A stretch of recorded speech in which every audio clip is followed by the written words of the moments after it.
ஆழ்வார்களில் தலை சிறந்த நம்மாழ்வாரை பெற்ற தாயார் பிறந்த ஒரு புண்ணிய தலத்தை பற்றி தெரியுமா?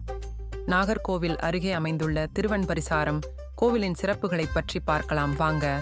இத்தலமே நம்மாழ்வாரின் தாயாரான உடையநங்கையார் அவதரித்த புண்ணிய பூமி. மேலும் இங்குள்ள மூலவர் மகாபலியை வதம் செய்யச் செல்வதற்கு முன் வாமன ரூபத்தில் குறுகிய வடிவில் அமர்ந்திருந்த திருக்கோலத்தில் அருள்பாலிக்கிறார். இதனால் இவருக்கு திருக்குறளப்பன் என்ற பெயர் ஏற்பட்டது. நம்மாழ்வாரின் தாயார் பிறந்த தலம் என்பதால் இங்கு வந்து வேண்டிக் கொள்ளும் குழந்தையில்லாத தம்பதியருக்கு அவரைப் போலவே ஞானத்திலும் பக்தியிலும் சிறந்த குழந்தை பிறக்கும் என்பது அசைக்க முடியாத நம்பிக்கை. இது ஞான குழந்தை வரம் தரும் மிக முக்கியமான தலமாக கருதப்படுகிறது. மூலவர் வாமன ரூபத்தில் ஒரு பிரம்மச்சாரி சிறுவனாக இருப்பதால் அவரை வேண்டிக் கொள்ளும் மாணவர்கள் கல்வியிலும் ஞானத்திலும் சிறந்து விளங்குவார்கள்.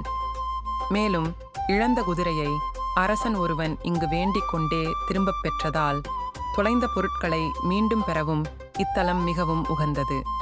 ஞானக் குழந்தை பாக்கியம் பெறவும் கல்வியில் சிறந்து விளங்கவும் இழந்த பொருட்களை திரும்பப் பெறவும் அந்த திருக்குறளப்பனை வணங்குங்கள். உங்கள் அனுபவத்தை கமெண்டில் சொல்லுங்கள். மறக்காமல் சப்ஸ்கிரைப் செய்யுங்கள்.